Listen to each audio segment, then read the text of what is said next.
Mari kita buka tangan kita di hadapan Tuhan. Tuhan, ini kerinduan kami.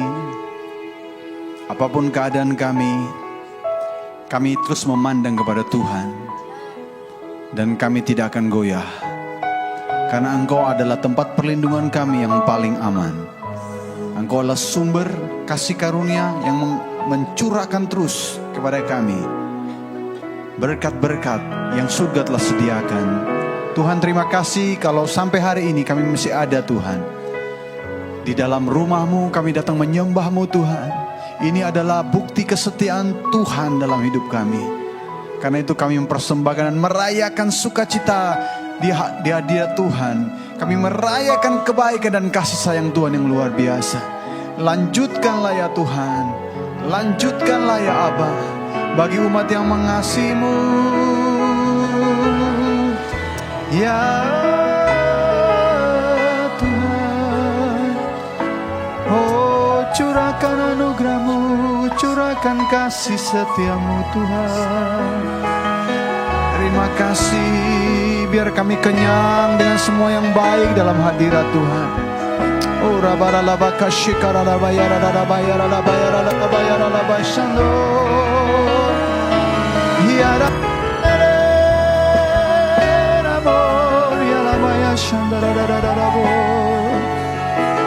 Bapa, Engkau tahu apa yang menjadi keperluan daripada anak-anak-Mu. Kami menyerahkan hidup kami, membuka tangan kami. Kami menantikan anugerah dan berkat yang Engkau sudah sediakan itu mengalir saat ini dalam nama Yesus. Mengalir dalam nama Yesus. Mengalir, mengalir, mengalir, menjamah, memberkati, menguatkan, meneguhkan dalam nama Yesus.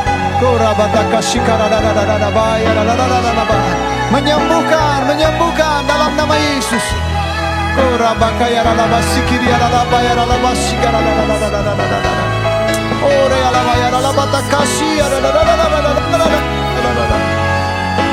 Engkau akan terus mengubah kami dalam kemuliaan yang semakin besar. Hadirat-Mu, hadirat-Mu, hadirat-Mu.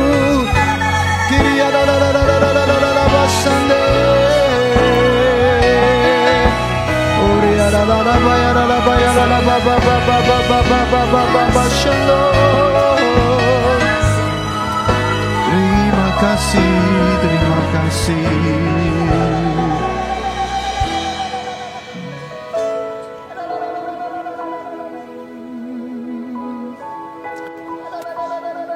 Terima kasih Abah, terima kasih Tuhan, terima kasih.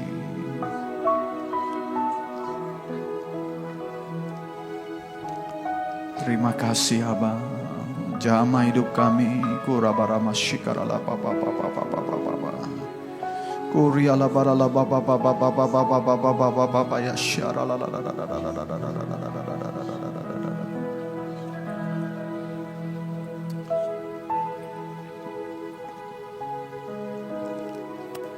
Mengalir Roh Kudus, alirkan kasih surga, kasih Bapa.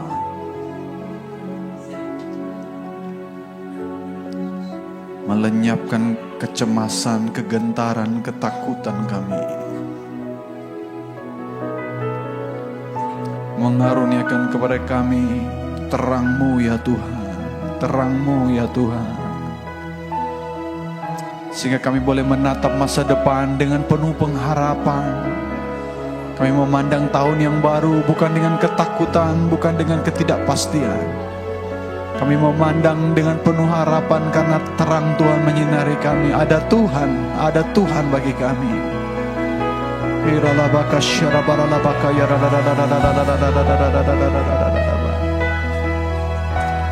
Oh rabasyala wala yala la bakiri yala la ba ba ba ba ba ba ba ba ba ba.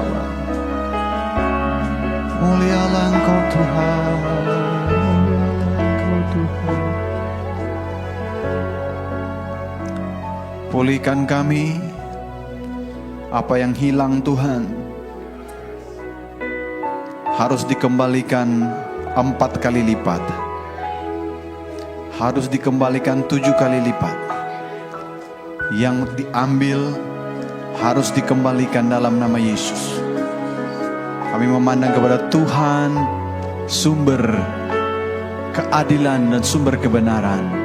Kami memandang kepada Tuhan sumber segala berkat.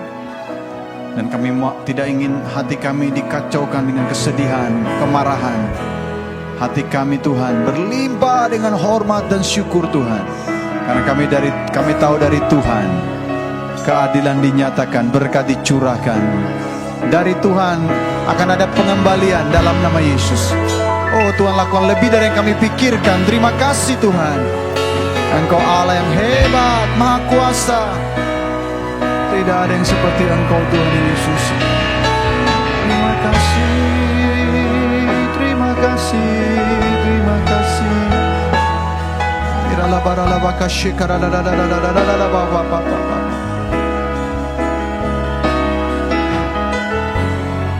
Bapa, kami akan duduk diam untuk mendengarkan pesan-pesan firman-Mu. Urapi hamba-Mu untuk belum menyampaikan pesan dengan cara yang sangat sederhana. Berkati segenap umat-Mu, urapi mata untuk melihat, telinga untuk bisa mendengar. Tuhan mengurapi hati untuk mengerti, pikiran untuk mentaati. Kami percaya bersama dengan firman Tuhan kami akan tegak, kami akan teguh, kami akan kokoh di tengah keadaan apapun di dunia ini. Terima kasih Tuhan, di dalam Engkau selalu ada kepastian. Ini harapan dan doa kami. Biar tidak ada umat-Mu yang pulang sebelum menikmati semua berkat yang terbaik dari surga. Jangan tahankan itu Tuhan, tapi curahkan berlimpah-limpah. Terpujilah Engkau Tuhan, kami sambut perkataan-perkataan firman-Mu dengan syukur dan sukacita. Dalam nama Yesus, sama-sama kita katakan, amin. Amin. Tepuk tangan bagi Tuhan kita. Haleluya. Amin. Silakan duduk kembali. Puji Tuhan, saya ucapkan selamat siang bagi kita semua. Salam sejahtera, shalom. Ya, selamat merayakan Natal tahun 2024 dan selamat menjelang tahun yang baru ya, tahun 2025. Saudara-saudara, kita tidak tahu apa yang terjadi di depan, tetapi dari informasi-informasi di media secara ekonomi, maka Menteri Keuangan berkata kita harus siap-siap. Ada seperti turbulence, kalau kita naik pesawat itu ada kegoncangan sesaat ya. Nah, saudara yang dikasih oleh Tuhan, kita berdoa supaya semua keputusan yang diambil oleh pemerintah kita itu boleh membawa kesejahteraan bagi seluruh penduduknya. Amin. Ini berapa hari ada demo-demo, saudara kita berdoa supaya tetap ada damai dan ada kebijaksanaan yang baru. Oke, saudara-saudara yang dikasih oleh Tuhan, kita ada di suasana Natal dan saya akan menyampaikan tema yang berhubungan dengan Natal. Dan ini adalah ibadah hari Minggu terakhir ya di tahun 2024. Nanti kalau kita datang lagi kita akan ada di 2025 ya. Nah, saudara-saudara yang dikasih oleh Tuhan, di tahun ini maka tema Natal yang diberikan oleh Persekutuan Gereja-Gereja Indonesia di Indonesia adalah tema ini, saudara. Mari sekarang kita pergi ke Bethlehem. Mungkin saudara sering lihat di pamflet-pamflet atau spanduk-spanduk tentang acara-acara Natal. Maka tema ini disampaikan. Nah, saudara, ini adalah lanjutan daripada tema tahun yang lalu. Di mana tahun yang lalu itu adalah kemuliaan bagi Allah di tempat yang maha tinggi dan damai di antara manusia yang berkenan. Nah, saudara yang dikasih oleh Tuhan, apa itu Natal? Natal merupakan momentum kita merayakan kasih Allah. Ayat yang terkenal saudara-saudara, yang memiliki kekuatan yang luar biasa, yang pada waktu dibaca saudara-saudara dalam anugerah atau dalam penyingkapan dari Roh Kudus, maka ini akan menarik orang kepada keselamatan. Itu adalah Yohanes pasal yang ketiga ayat yang ke-16. Saya pikir banyak di antara ibu bapak dan anak-anak muda yang dari kecil sudah Kristen, sudah hafal ayat ini ya. Tapi kalau saudara belum hafal, saudara boleh lihat di slide di depan ya. Kita ucapkan sama-sama Yohanes 3 ayat yang ke-16. 2, ya. Karena begitu besar kasih Allah akan dunia ini, sehingga ia telah mengaruniakan anaknya yang tunggal, supaya setiap orang yang percaya kepadanya tidak binasa, melainkan beroleh hidup yang kekal. Nah, saudara-saudara, ayat ini luar biasa, saudara-saudara. Menceritakan tentang Allah yang kepadanya kita beribadah. Itu adalah Allah yang memiliki kasih yang begitu besar kepada dunia. Kasihnya itu, saudara, adalah kasih yang ajaib, penerimaan, rancangan yang semua bagus untuk kehidupan manusia. Tidak ada yang buruk. Jadi kalau saudara-saudara berhadapan dengan masalah dalam hidup ini, jangan saudara berkata masalah itu datang dari Tuhan. Jangan saudara. Biasanya siapa yang buat masalah? Diri sendiri ya. Oh, saudara setuju ya. Tapi juga ada iblis yang menggoda ya. Lalu kemudian iblis berkata itu Tuhan. Lalu kita salahkan Tuhan. Wah, salah saudara-saudara. Harus kita punya pemahaman yang benar tentang Tuhan. Nah, saudara-saudara, sebelum Tuhan Yesus datang ke dalam dunia ini untuk mendemonstrasikan kasih dari surga, sebenarnya dari awal penciptaan Tuhan kita, Allah kita di surga itu sudah melakukan hal yang terbaik bagi manusia. Saya ulang lagi ceritanya saudara. Manusia diciptakan pada hari dalam penciptaan. Hari keberapa? Ke-6. Bukan di hari pertama. Kalau di hari pertama maka masih gelap. Bukan di hari kedua, di mana belum terpisah antara darat dan laut. Manusia tinggal di mana? Tidak jelas saudara. Lalu saudara bukan di hari yang ketiga terusnya sebelum ada benda-benda penerang diciptakan oleh Tuhan. Setelah semua itu diciptakan, sudah puncaknya, sudah ada taman yang indah. Barulah Tuhan membentuk manusia dari debu dan tanah, mengembuskan nafasnya dan meletakkan manusia untuk mengelola taman itu. Jadi tidak perlu saudara-saudara menanam, tidak perlu. Sudah ada semua, sudah jadi pohonnya. Sudah ada buahnya, tinggal dimakan saudara-saudara. Tinggal dikelola, dilipat gandakan. Itulah Tuhan yang menciptakan kita. Jadi jangan pernah curiga dan menyalahkan Tuhan. Amin. Kalau saudara-saudara ada dalam masalah, Dia akan menjadi jalan keluar bagi kita. Amin. Larilah kepada Tuhan. Kalau engkau punya masalah sakit penyakit, saudara-saudara dikasih Tuhan, berlarilah kepada anugerah Tuhan. Tuhan akan buka pintu-pintu.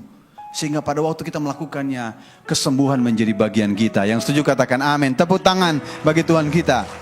Nah saudara-saudara yang dikasih oleh Tuhan, tetapi pada waktu Tuhan sudah ciptakan semua yang baik dalam kehidupan manusia, maka Tuhan juga memberikan sebuah kehormatan. Kehormatan. Saudara mau jadi orang yang bebas atau saudara menjadi robot? Robot itu begini. Sekarang kan ada manusia robot kan? Bisa kerja, bisa itu. Dibentuk lalu kemudian ditaruh chip. Di sinilah ya, tit gitu ya. Dimasukkan chip. Sudah ada program. Lalu kemudian saudara melakukannya berdasarkan program. Saudara bangun pagi karena program. Lalu ke gereja karena program. Lalu kemudian masak karena program. Tidak ada emosi, tidak ada apa. Saudara mau seperti itu? Tidak kan? Dan memang Tuhan tidak mau juga kita seperti itu. Kita dikendalikan oleh yang lain. Makanya Dia berikan kebebasan kepada manusia. Masalahnya manusia yang dikasih kebebasan sebagai kehormatan ini membuat pilihan-pilihan yang keliru. Seperti kiri dan kanan. Ya, itu pilihan kan? Dalam bahasa Inggris kanan itu apa? Right. Right itu artinya apa? Benar. Walaupun kanan juga ya. Left itu artinya kiri atau menyimpang.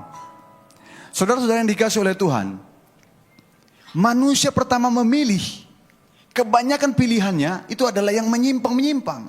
Sehingga mereka mulai terpisah dengan Allah. Bukan Hawa saja, Adam juga saudara-saudara. Ada yang berkata, oh kalau saya manusia pertama saya gak akan buat pilihan yang salah. Belum tentu saudara-saudara. Dan itulah manusia, keputusan yang salah, keputusan yang salah, keputusan yang salah. Sehingga makin lama setelah kitab Kejadian, Keluaran, Imamat. Bahkan ketika Tuhan memilih Abraham sebagai bapak orang percaya dan daripadanya membentuk sebuah bangsa yang namanya Israel. Israel juga di awal saja bagus. Kemudian menurun, pecah menjadi dua kerajaan. Satu kerajaan Israel, satu kerajaan Yehuda. Dan dua-duanya dibuang. Dibuang ke Asyur, yang satu dibuang ke Babilonia. Dan saudara-saudara, di akhir daripada perjanjian lama, karena keputusan Israel, Maka saudara-saudara yang dikasihi oleh Tuhan, mereka ada dalam keadaan terpuruk di negeri pengasingan. Dan saudara-saudara, karena mereka tidak bisa lagi kembali kepada Tuhan, maka Tuhan yang mendatangi mereka dengan lahir sebagai juru selamat dunia. Saudara-saudara yang dikasihi oleh Tuhan, Dia mengaruniakan anaknya yang tunggal karena kasih-Nya, supaya setiap orang yang percaya kepadanya tidak binasa, melainkan beroleh hidup yang kekal. Tepuk tangan bagi Tuhan kita. Jadi percaya kepada Tuhan Yesus itu penting sekali. Amin. Karena akan memberikan jaminan tidak binasa, melainkan beroleh hidup yang kekal. Kalau ada kekasih-kekasih kita yang sudah pulang di tahun ini, saya menyampaikan simpati. Tetapi saya mau beritahu, mereka menikmati hidup yang kekal bersama dengan Bapa di surga. Ya, karena waktu seorang percaya, waktu itulah hidup kekal dia terima dalam hidupnya. Nah, saudara-saudara yang dikasihi oleh Tuhan, peristiwa Natal yang kita sedang rayakan saat ini, saudara, itu dari Lukas pasal yang kedua ayat yang ke-13 dan sampai 15. Saya bacakan. Dan tiba-tiba tampaklah bersama-sama dengan malaikat itu sejumlah besar bala tentara surga yang memuji Allah, katanya. Ayat 14 baca sama-sama. Kemuliaan bagi Allah di tempat yang maha tinggi, dan damai sejahtera di bumi di antara manusia yang berkenan kepadanya. Ayat 15. Setelah malaikat-malaikat itu meninggalkan mereka dan kembali ke surga, gembala-gembala itu berkata seorang kepada yang lain, marilah kita pergi ke Bethlehem untuk melihat apa yang terjadi di sana, seperti yang diberitakan Tuhan kepada kita. Ayat 14 ini adalah tema tahun yang lalu, dan ayat 15 adalah tahun ini, saudara-saudara. Marilah sekarang kita pergi ke Bethlehem. Saudara-saudara yang dikasihi oleh Tuhan, jadi para malaikat itu kaget sekali, saudara-saudara. Sebab selama 400 tahun, bayangkan, Tuhan tidak bicara dengan Israel. Lewat nabi, lewat kunjungan malaikat, tidak pernah ngomong 400 tahun. Karena mereka begitu jauh. Bahkan mereka ada di negeri buangan, tempat pembuangan, saudara-saudara. Sejak kitab Maleakhi bernubuat sampai kitab Injil itu ada jarak 400 tahun. Karena itu malaikat terkejut, para gembala ini terkejut sekali mengalami pengalaman rohani yang luar biasa melihat malaikat. Karena mereka sudah lama tidak pernah dengar cerita tentang penampakan malaikat, apalagi bala tentara surga yang memuji Tuhan. Tapi itu terjadi ketika malaikat membawa kabar sukacita, hari ini telah lahir bagimu Juru Selamat, yaitu Kristus Tuhan di kota Daud. Itulah Bethlehem. Saudara-saudara yang dikasihi oleh Tuhan, mereka berkata, mari sekarang kita pergi ke Bethlehem. Nah, saudara-saudara yang dikasihi oleh Tuhan, saya mulai bahwa apa yang Tuhan Yesus lakukan atau Tuhan Yesus genapi ini merupakan sebuah nubuatan dalam perjanjian lama. Di dalam kitab Kejadian pasal yang ke-3 ayat yang ke-15. Pada waktu manusia baru saja jatuh dalam dosa, makan buah yang terlarang, maka saudara-saudara, manusia diusir dari hadapan Tuhan. Dan langsung Tuhan mengucapkan firman ini, saudara-saudara. Firman ini diucapkan kepada ular. Aku akan mengadakan permusuhan antara engkau dengan perempuan ini, antara keturunanmu dan keturunannya. Keturunanmu akan keturunannya akan meremukkan kepalamu, dan engkau akan meremukkan tumitnya. Saudara, Tuhan berkata bahwa nanti keturunan daripada perempuan ini, yaitu Tuhan Yesus, akan menghancurkan, meremukkan kepala daripada kamu, yaitu ular, yaitu iblis. Dan bagaimana caranya itu terjadi? Maka iblis akan meremukkan tumit daripada keturunan ini, yaitu dia akan menanggung bisa dosa, yaitu kematian akan terjadi kepada keturunan daripada perempuan ini. Dan itu digenapi oleh Tuhan Yesus, ya. Kalau saudara makan perjamuan Tuhan, saudara ingat, Kristus telah berkorban untuk saya dan saudara. Mati di kayu salib. Untuk tanggung dosa saya dan saudara. Sehingga kita tidak perlu tanggung dosa lagi. Amin. Tapi jangan tambah dosa. Dia sudah menanggungnya, kita hidup dalam kebenaran. Tepuk tangan bagi Tuhan kita. Haleluya. Lalu dalam kitab Keluaran, bukan Kejadian saja, semua kitab menceritakan tentang akan lahir juru selamat yang dinantikan oleh Israel, yang akan memberikan kebebasan itu. Di dalam kitab Keluaran, saudara-saudara, pasal 12 ayat yang ke-6 dan 7, ini adalah perkataan Tuhan menjelang peristiwa Paskah. Waktu orang Israel akan dibebaskan dari perbudakan Mesir selama 400 tahun juga, saudara-saudara. Maka saudara-saudara yang dikasih oleh Tuhan, Tuhan berkata, anak domba itu haruslah jantan, tidak bercela, berumur setahun. Kamu boleh ambil domba atau kambing. Kamu harus mengurungnya sampai hari ke-14 bulan ini. Lalu seluruh jemaah Israel yang berkumpul harus menyembelihnya pada waktu senja. Tepat pada tanggal 14, itulah bulan Nisan, itulah hari Paskah. Malam itu saudara-saudara, maka saudara-saudara seluruh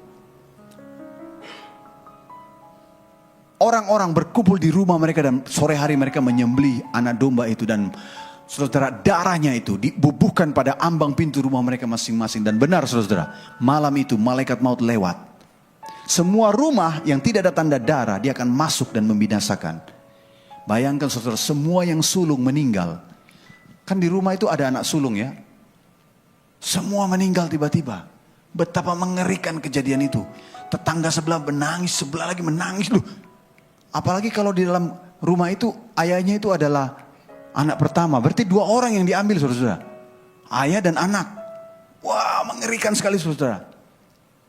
Dan itu terjadi, tetapi rumah yang ada tanda darah, karena ada anak domba yang disembelih, tidak mengalami celaka apapun. Sebab Tuhan meluputkan dari celaka. Berikan tepuk tangan. Haleluya.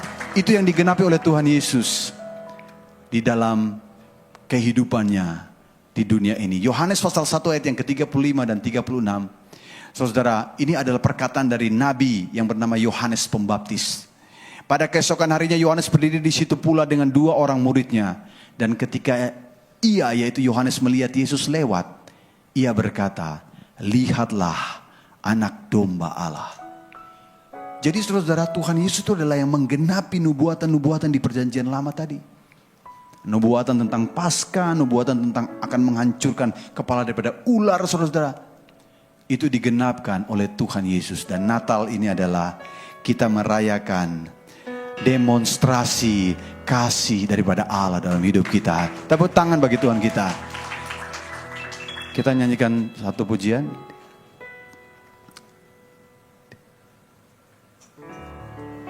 Ingat kasih-Nya, ingat kebaikannya dan anugerahnya, selamatkanku. Sebab kasih-Nya setinggi langit, kasih setia Allah pada kita. Besar kasih Allah pada. Nyanyi sekali lagi, ingat kasih-Nya. Ingat kasih-Nya, ingat kebaikannya, ingat kebaikannya dan anugerahnya, selamatkanku. Sebab kasih-Nya setinggi langit, kasih setia Allah pada kita. Besar kasih Allah pada kita. Ku takkan lupa, ku takkan lupa kasih-Nya. Ku takkan lupa anugerahnya. Dia penuhkan, Dia penuhkan, Dia puaskan hasratku besar. Besar kasih Allah pada kita. Ku takkan lupa, ku takkan lupa kasih-Nya. Ku takkan lupa anugerahnya. Dia penuhkan, dia penuhkan, dia puaskan hasratku. Besar kasih Allah pada kita. Katakan besar kasih Allah. Besar kasih Allah pada. Sekali lagi, pada saya. Besar kasih Allah pada saya. Amin. Saudara-saudara yang dikasihi oleh Tuhan, apa yang Tuhan sediakan di Bethlehem sehingga Tuhan perintahkan kita untuk pergi ke Bethlehem. Seorang nabi bernama Mika memberikan nubuat tentang Bethlehem. Kita baca ayat ini sama-sama. Mika 5 ayat yang pertama. 2 ya. Tetapi engkau, hai Bethlehem Efrata, hai yang terkecil di antara kaum-kaum Yehuda, daripadamu akan bangkit bagiku seorang yang akan memerintah Israel, yang permulaannya sudah sejak purbakala, sejak dahulu kala. Saudara, ayat ini memberikan kepada kita gambaran Bethlehem itu adalah hal yang kecil atau orang-orang yang kecil yang Tuhan itu akan kerjakan perkara-perkara besar dalam dirinya. Amin. Mungkin ada di antara Bapak Ibu, saudara, engkau merasa engkau ini kecil ya. Kecil, engkau diabaikan, tidak ada yang peduli, bahkan ada yang merasa tersingkirkan. Kami dari golongan yang tidak dikenal, saudara-saudara. Tidak usah khawatir, saudara. Bethlehem pun seperti itu. Hanya tempat penggembalaan, saudara-saudara. Dan orang-orang di sana sangat sederhana. Sampai hari ini, saudara-saudara. Di Bethlehem, kalau saudara dapat kesempatan ke Yerusalem, dekat dengan Yerusalem 15 kilo ada kota Bethlehem. Saudara, susah sekali keadaan mereka. Apalagi mereka di dalam geografi mereka itu, mereka ada di wilayah daripada Palestina, saudara. Susah sekali. Tetapi saudara, firman Tuhan berkata yang terkecil, Tuhan akan lakukan hal-hal yang besar. Yang percaya katakan amin. Karena Kristus hadir dan akan mengerjakan hal-hal yang luar biasa buat kehidupan kita. Yang mau katakan amin sekali lagi, tepuk tangan bagi Tuhan kita. Haleluya. Kenapa Tuhan perintahkan kita ke Bethlehem? Ada 2 hal yang saya ingin bagikan bagi kita. Yang pertama, saudara, di Bethlehem ada pemulihan. Katakan sama-sama, di Bethlehem, amin, ada pemulihan. Nah, saudara, Tuhan Yesus datang untuk membawa pemulihan bagi setiap orang yang percaya kepadanya. Jadi kuncinya adalah percaya. Saudara, saya melayani Tuhan, saya menyampaikan firman Tuhan, banyak pengajaran-pengajaran. Tapi yang paling penting adalah kita percaya kepada Tuhan Yesus. Karena waktu kita percaya, tidak ada yang mustahil bagi orang yang percaya. Amin. Yang sakit bisa disembuhkan, yang miskin bisa diberkati, saudara. Yang sudah hancur berantakan berkeping-keping. Orang berkata, waduh, tak bisa lagi diubah. Bisa, saudara. Bahkan dibuat lebih cantik dan lebih indah. Pecah, Pak. Masa barang pecah bisa cantik? Bisa cantik, saudara. Saudara lihat itu ada porselin ya. Yang dari Tiongkok, saudara. Seperti ada digambar. Pada waktu ditanya, waduh, kok ini bisa begini cantik? Bukan, sebenarnya itu pecah. Tapi dilem. Tapi lemnya bagus dari emas sehingga cantik dan berbentuk menjadi begitu indah. Dan itu jadi barang yang mewah dan barang yang berharga. Itulah Tuhan yang kepadanya kita beribadah. Dia adalah Tuhan yang sanggup memulihkan sehancur apapun hati kita, sehancur apapun hidup kita. Bahkan tahun ini mungkin berat, saudara-saudara. Tuhan bisa pulihkan kita karena kita mau percaya kepada Tuhan Yesus. Haleluya. Saudara-saudara, ada sebuah cerita, saudara tahu ceritanya. Ada seorang wanita yang sakit pendarahan 12 tahun. Alkitab berkata dia sudah berobat kemana-mana sampai uangnya habis. Sudah tidak ada lagi. Satu kali dia dengar Tuhan Yesus akan lewat. Wah, dia lihat kerumunan. Wah, itu Yesus benar. Saudara, kalau seorang yang mengalami pendarahan tidak boleh sentuh orang. Karena kalau dia menyentuh, dia najis, dia akan buat orang lain najis. Jadi dia tidak melakukan itu kepada Tuhan Yesus. Dia punya iman. Ujung jubah benang pun itu cukup menyembuhkan saya. Dia berkata, asal ku jamah jubahnya, aku pasti sembuh. Saudara, sementara Tuhan Yesus sedang lewat dalam kerumunan, dia masuk merapat dan kemudian saudara, dia pegang sambil menjatuhkan diri. Dia pegang punca jubah, yaitu benang-benang daripada tali sembayang Tuhan Yesus. Karena Tuhan Yesus orang Yahudi, dia pakai tali sembayang. Dia pakai seperti shawl gitu ya. Saudara yang dikasih oleh Tuhan, dan waktu dia pegang itu, Tuhan Yesus berhenti. Dan Tuhan Yesus berkata, siapa yang pegang saya? Murid-muridnya berkata, waduh Tuhan, begini ramai orang. Engkau tanya siapa yang memegang engkau? Enggak, ada kuasa yang keluar dari tubuh saya. Lalu dia menengok wanita itu ketakutan di bawah. Wanita itu, saudara, dia sudah disembuhkan. Dia berkata, saya yang pegang. Saya yang pegang, tapi engkau tidak akan najis. Karena saya tidak pegang engkau, saya hanya pegang ujung jubah. Saudara-saudara, Tuhan Yesus berkata, bukan jubah ini yang menyembuhkan, tapi imanmu yang menyembuhkan. Kalau kita percaya kepada Tuhan, percaya kita itulah yang akan mengerjakan pemulihan di dalam kehidupan kita. Yang percaya katakan amin. Tepuk tangan bagi Tuhan kita. Haleluya. Tuhan Yesus datang untuk memberikan harapan bagi keputusasaan, kesembuhan bagi sakit penyakit, hubungan yang baru bagi keretakan dalam hubungan, dan ada masa depan baru bagi keadaan yang terpuruk. Tuhan Yesus sediakan itu. Karena itu berita Natal selalu menjadi berita kesukaan. Sebab Tuhan terus mengerjakannya dalam kehidupan saya dan saudara. Dan Tuhan kita bukan Tuhan yang ada di kubur, saudara-saudara. Yang kita perlu sembayangi dia, tidak saudara. Dia pernah ada di kubur tapi dia telah bangkit dan dia telah naik ke surga. Dan karena dia hidup, kita percaya kuasanya tidak pernah berubah. Dulu, sekarang, dan sampai selama-lamanya. Yang percaya katakan amin. Nah, saudara-saudara yang dikasih oleh Tuhan, ada cerita tentang seorang wanita yang bernama Ruth. Siapa yang tahu cerita Ruth? Hanya berapa orang? Mungkin ada tapi tidak mau angkat tangan ya. Ya, jadi saya biar Pak Pendeta ceritakan gitu ya. Oke. Saudara-saudara, ada seorang wanita, ini bukan orang Yahudi, orang Amon. Maaf, orang Moab, saudara-saudara.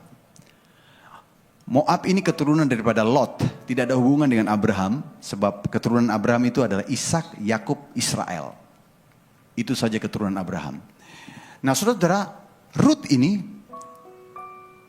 dia dapat kemurahan dari Tuhan. Karena ada orang Israel yang meninggalkan Bethlehem, pergi ke negeri mereka Moab. Dan orang ini, suami istri ini punya 2 orang anak. Salah satu anaknya menikahi Ruth, yang satu menikahi Orpa. Dan Ruth ini saudara-saudara yang dikasih oleh Tuhan, kemudian kejadian buruk terjadi. Mertua laki-lakinya meninggal, iparnya meninggal, ipar laki-laki maksudnya, dan kemudian suaminya meninggal juga. Aduh, jadi tinggallah 3 janda dalam satu rumah. Wah. Dan tidak ada yang bisa menopang kehidupan mereka. Jadi mertua perempuannya berkata, mantuku yang terkasih, saya sebenarnya suka sama kalian semua, tapi saya tidak mampu untuk membiayai hidup kita semua. Kalian kembali saja ke rumah orang tua kalian, pasti ada pria-pria yang beruntung yang bisa mengambil kamu menjadi istri. Saudara, lalu Orpa dia pamit kepada mertuanya, dia berpelukan dan kemudian nangis dan kemudian pamit meninggalkan. Tapi Ruth, saudara, ketika dia diminta, maka ayat ini muncul, saudara. Ruth pasal yang pertama, ayat yang ke-16. Mari kita baca ayat ini bersama-sama. Ruth pasal yang pertama, ayat yang ke-16. 2 ya. Tetapi kata Ruth, jangan desak aku meninggalkan engkau dan pulang dengan tidak mengikuti engkau. Sebab kemana engkau pergi, ke situ juga aku pergi, dan di mana engkau bermalam, di situ jugalah aku bermalam. Bangsamulah bangsaku, dan Allahmulah Allahku. Oh, ini komitmen, keputusan yang hebat. bukan orang Yahudi, tapi dia berkata, Allahmu lah Allahku. Dia tidak mau melepaskan mertuanya. Dan dia ikut mertuanya pulang ke Bethlehem dalam keadaan miskin, tidak punya apa-apa. Bahkan ketika istrinya sampai di sana, mereka berkata, Naomi apa kabar? Jangan kamu panggil aku Naomi. Panggil aku saja Mara atau pahit. Sebab hidupku begitu pahit.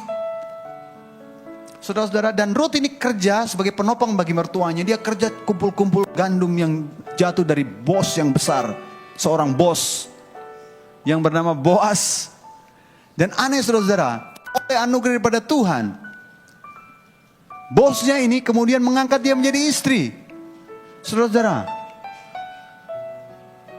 itu luar biasa karena keputusan untuk percaya kepada Allah Israel.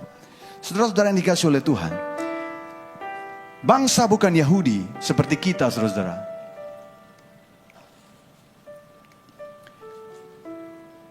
dapat menikmati berkat pada waktu kita menyambut sang damai itu dalam kehidupan kita. Yesaya pasal 9 ayat yang kelima, ini nubuatan tentang kelahiran Tuhan Yesus. Dikatakan, sebab seorang anak telah lahir untuk kita, seorang putra telah diberikan untuk kita. Lambang pemerintahan ada di atas bahunya dan namanya disebut orang, penasehat ajaib, Allah yang perkasa, Bapa yang kekal, Raja damai. Amin. Saudara, Tuhan Yesus yang kita sambut itu adalah Allah yang perkasa. Dia juga adalah Raja damai. Maaf, saudara, pertama dia adalah penasehat ajaib. Jadi saudara, dia akan memberikan kita nasihat-nasihat dari firman-Nya untuk menuntun kita kepada pilihan-pilihan yang baik. Bukan pilihan yang ngaco seperti yang dilakukan oleh manusia pertama dan kebanyakan daripada orang lain. Saudara, waktu kita mulai tunduk kepada firman Tuhan, kita akan dapat nasihat-nasihat yang membawa kita naik ke level yang lebih tinggi dalam berkat dan perlindungan Tuhan. Yang percaya katakan amin. Dia juga adalah Allah yang perkasa, yaitu pembela kita. Saudara-saudara, sehingga anak-anak Tuhan akan menikmati pembelaan di tengah-tengah tekanan kehidupan. Dia juga adalah Bapa yang kekal, saudara-saudara. Bapa yang memberikan kasih yang luar biasa. Kasih yang mengobati luka dalam kehidupan kita. Di zaman ini, 10 tahun terakhir ini, sebenarnya sudah lama tapi karena ilmunya baru muncul. Saudara-saudara, ada yang disebut dengan kesehatan mental. Oh saudara-saudara, jangan anggap itu remeh ya. Ada orang yang tidak bisa terima, dia tidak bisa marah, dia pendam. Langsung inisiatifnya hilang, kreativitasnya hilang, semuanya hilang. Padahal pinter. Saya kenal beberapa orang. Lalu orang yang kenal sama dia berkata, dulu waktu dia sekolahnya top. Pelajaran kimia itu salah satu pelajaran yang paling sulit. Dia juaranya. Tapi kemudian tidak bisa apa-apa, saudara. Maaf ya, orang Medan bilang jadi oon. Nggak tahu apa-apa, nggak bisa lakukan apa-apa.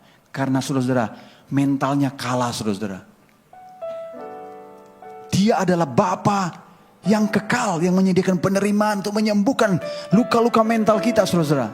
Sehingga kita bisa merdeka dan hidup kreatif, hidup bebas di dalam anugerah daripada Tuhan. Yang setuju katakan amin. Dia juga adalah Raja damai yang memberikan ketenangan di tengah-tengah goncangan.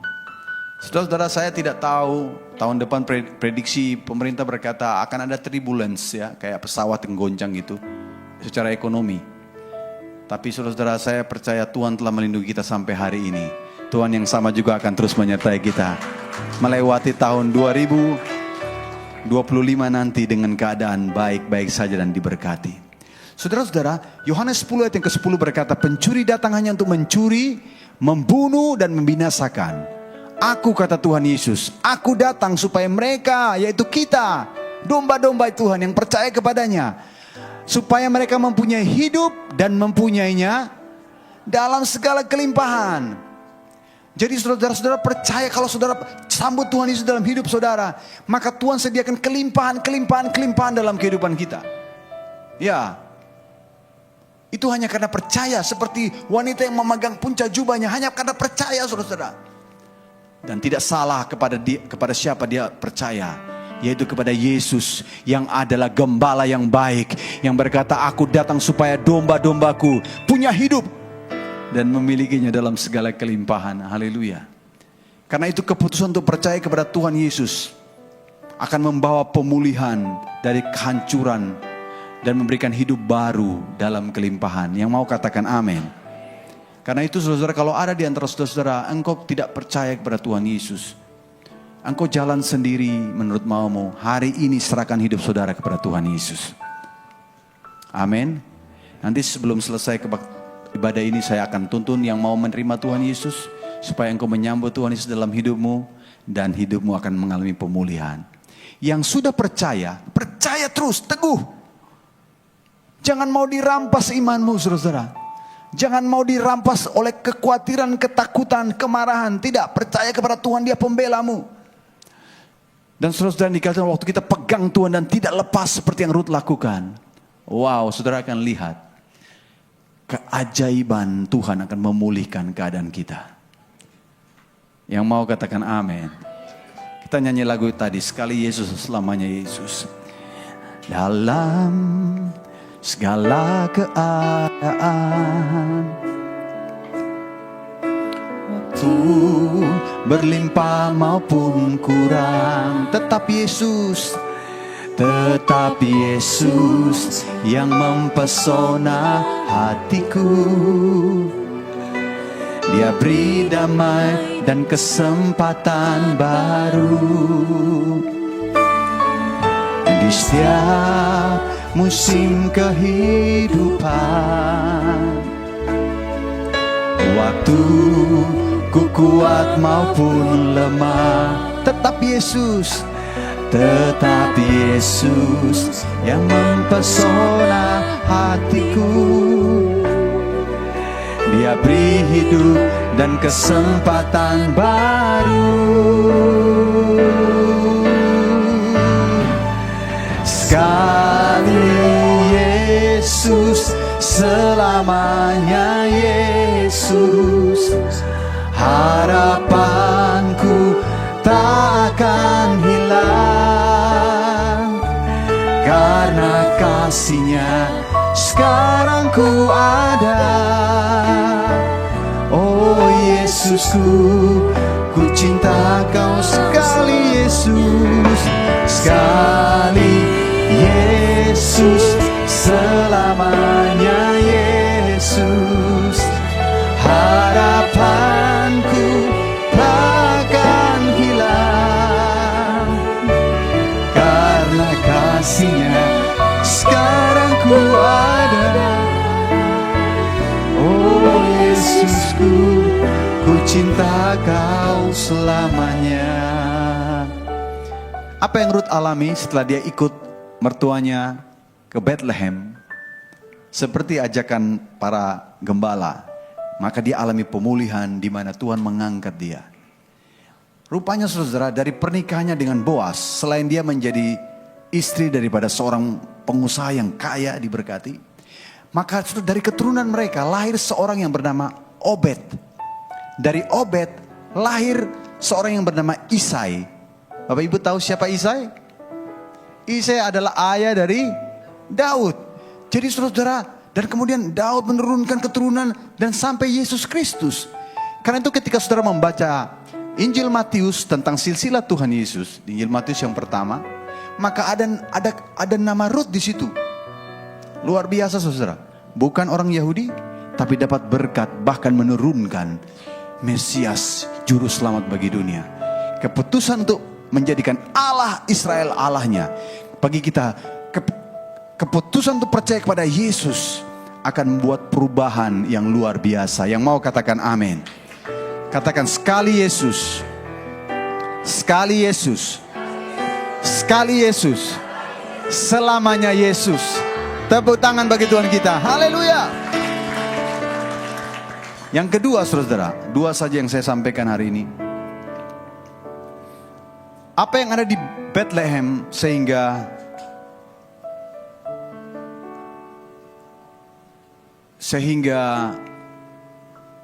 para gembala mengajak kita ke Bethlehem, dan firman Tuhan mengajak kita untuk kembali melihat Bethlehem.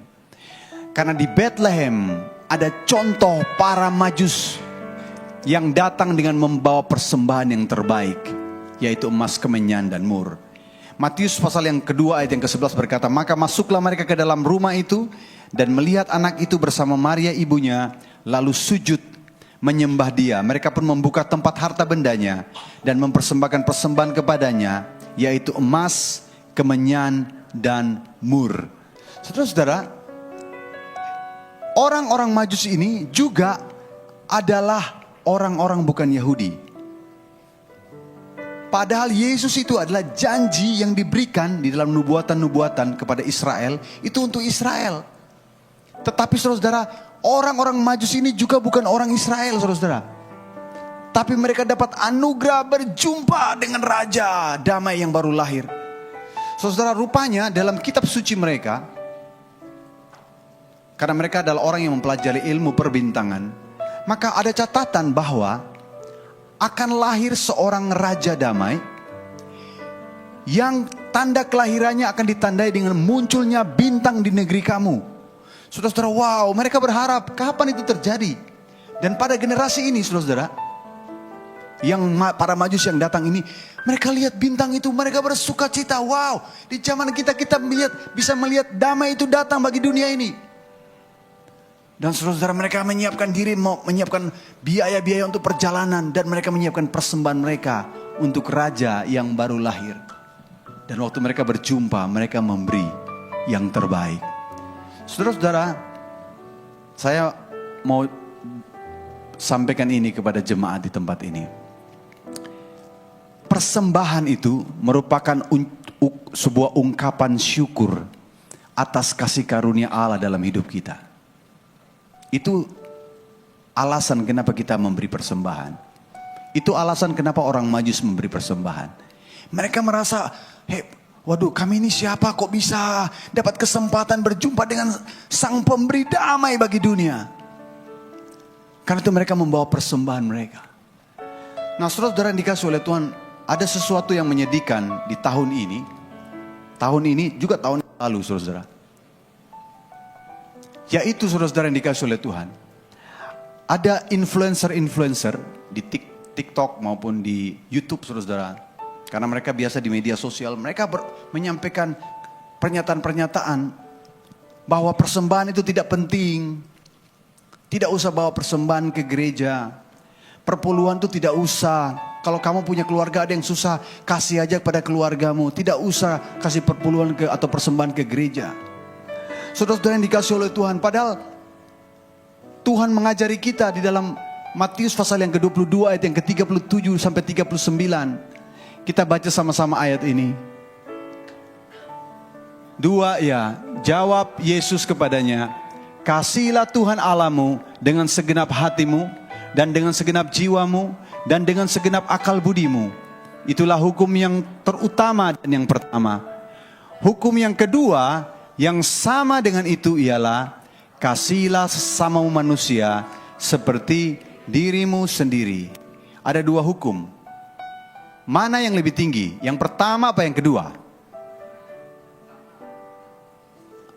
Baca dulu ayat 39. Dan hukum yang kedua yang sama dengan itu, berarti dua-dua sama pentingnya, ya. Boleh nggak diadu yang satu dengan yang dua? Saudara-saudara, Tuhan mengajari kita, Tuhan Yesus berkata, yang satu kamu lakukan, yang lain jangan kamu abaikan.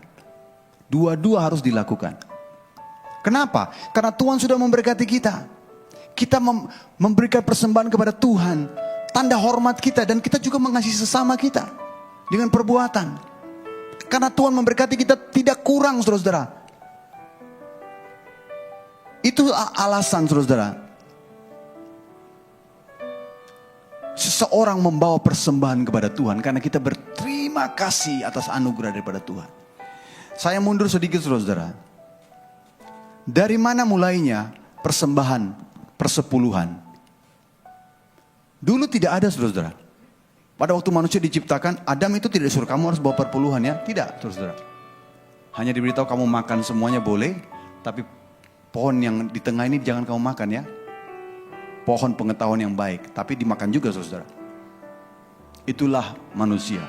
Sudah dibatasi sedikit, dihabiskan juga saudara.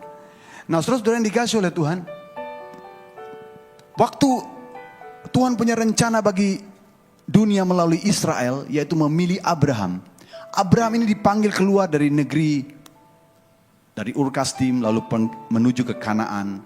Dan saudara, waktu saudara yang dikasih oleh Tuhan, Abraham ini sudah tinggal di Kanaan, maka saudara yang dikasih oleh Tuhan,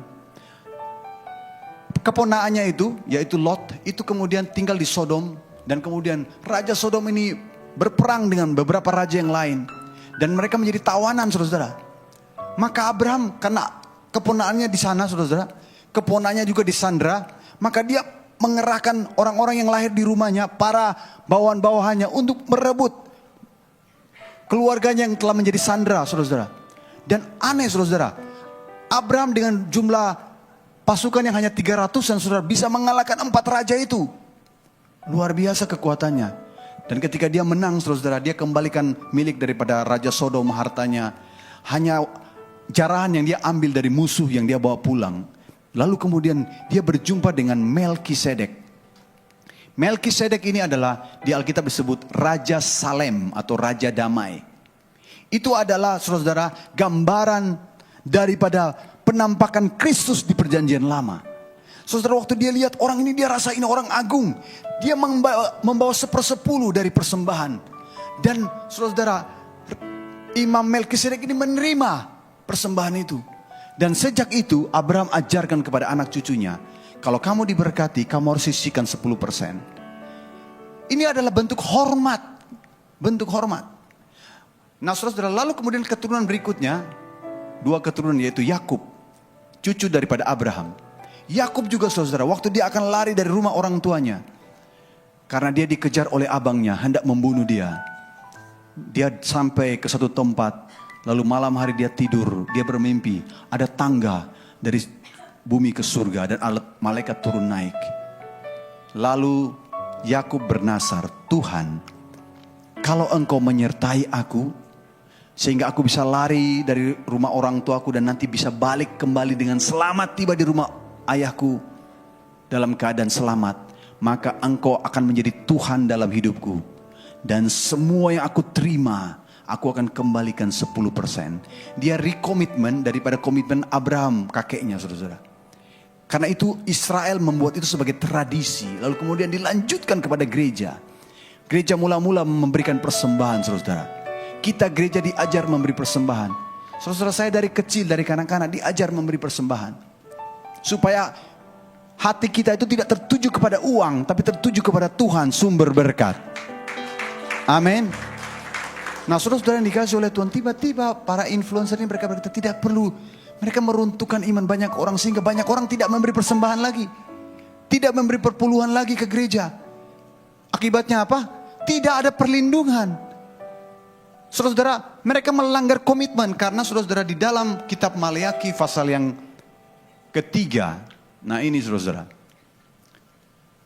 Saya baca ayat 7, saya berharap ibu bapak bisa baca ayat yang ke-8 ya. Sejak zaman nenek moyangmu kamu telah menyimpang dari ketetapanku dan tidak mendengar, tidak memeliharanya. Kembalilah kepadaku maka aku akan kembali kepadamu, firman Tuhan semesta alam. Tetapi kamu berkata dengan cara bagaimanakah kami harus kembali? Ayat 8. Bolehkah?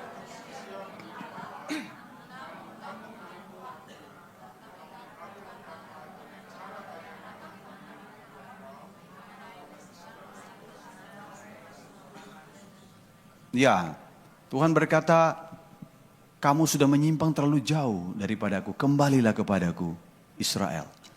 Ini adalah kitab terakhir di perjanjian lama, waktu orang Israel sedang dalam pembuangan. Tuhan berkata, kembalilah. Mereka berkata, bagaimana caranya Tuhan? Tuhan berkata, bawalah persembahan persepuluhan, karena selama ini kamu mengingkari perjanjian yang sudah dibuat oleh nenek moyang kamu. Saudara-saudara, dan aneh, pesan ini disampaikan, dilakukan atau tidak oleh Israel? Tidak dilakukan. Tidak ada catatan bahwa mereka berespon, mereka kembalikan perpuluhan. Tidak. Makanya Tuhan tidak ngomong sama mereka 400 tahun. Waktu pertama Tuhan ngomong sekali lagi, maka ditandai dengan kehadiran orang Majus itu, saudara-saudara. Mayoritas Israel gagal menyatakan kerinduan untuk kembali kepada Tuhan melalui jalan persembahan. Tetapi berbeda dengan orang Majus, mereka yang bukan umat Allah, namun mereka datang dengan penuh penghormatan melalui persembahan yang terbaik. Saudara-saudara yang dikasihi Tuhan, mereka membawa persembahan emas, kemenyan dan mur. Dan saudara-saudara yang dikasihi oleh Tuhan, mereka mengalami berkat seperti yang dialami oleh Abraham dan Yakub, yaitu mereka mengalami penyertaan Tuhan.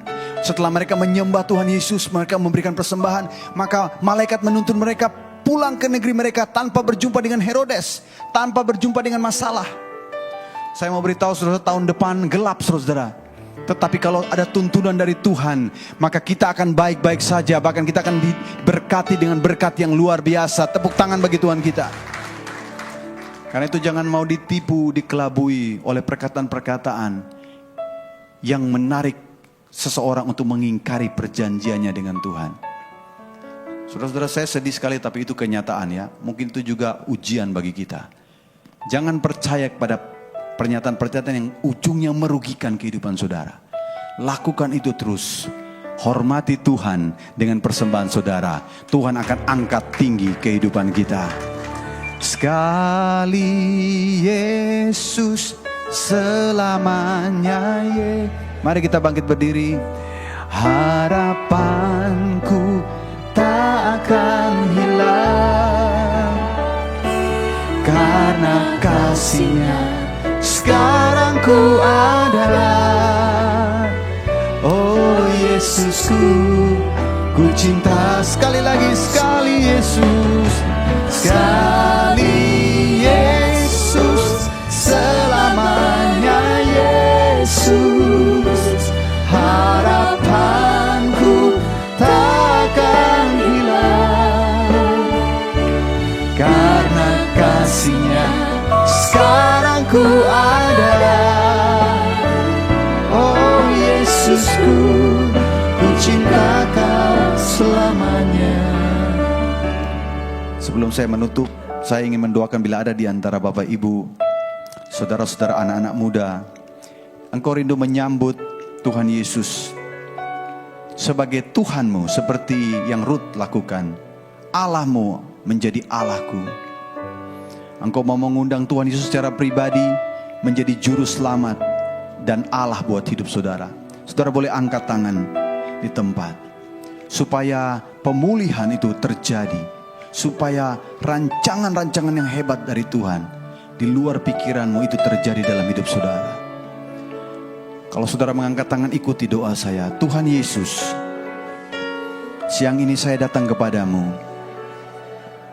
Saya mengakui saya orang berdosa. Dosa membawa kepada kematian yang kekal. Tetapi firman-Mu kami dengar hari ini, karena begitu besar kasih Allah, maka Tuhan Yesus dikaruniakan bagi kami, supaya siapa yang percaya kepada Yesus tidak binasa, melainkan beroleh hidup yang kekal. Saya mengundang Tuhan Yesus, masuklah dalam hidup saya. Jadilah Tuhan saya. Yesus, jadilah juru selamat saya. Yesus, jadilah Raja dalam hidup saya. Mulai hari ini, hidup saya adalah milik Tuhan. Saya mau mengikuti kehendak-Mu. Terimalah saya dalam kerajaan Allah, menjadi keluarga kerajaan Allah. Terima kasih untuk keselamatan.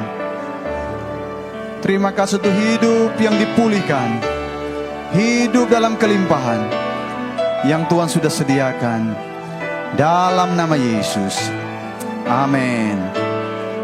Amin. Kalau engkau telah menaikkan doa ini, maka engkau adalah anak Tuhan. Engkau boleh berdoa untuk kebutuhanmu apa saja yang sesuai dengan firman Tuhan. Maka Tuhan pasti menjawab, melakukan lebih daripada yang engkau pikirkan, engkau minta. Tepuk tangan bagi Tuhan kita. Mari kita angkat tangan di hadapan Tuhan. Tuhan, ini kami adalah anak-Mu Tuhan. Pimpin kami terus dalam hari-hari menjelang pergantian tahun. Biar kami boleh nikmati berkat Bethlehem ini Tuhan. Kami mengalami penyertaan Tuhan. Kami akan bawa persembahan hormat kami. Kami akan mengasihi Engkau dengan materi, dengan mamon, dengan uang yang ada yang Tuhan percayakan. Tanda kami ingin selalu dekat dengan Tuhan. Biar kehadiran-Mu nyata di dalam seluruh perjalanan kami. Meteraikan firman-Mu menjadi pengalaman dalam hidup kami. Kami bersuka cita dalam nama Yesus. Sama-sama kita katakan, amin.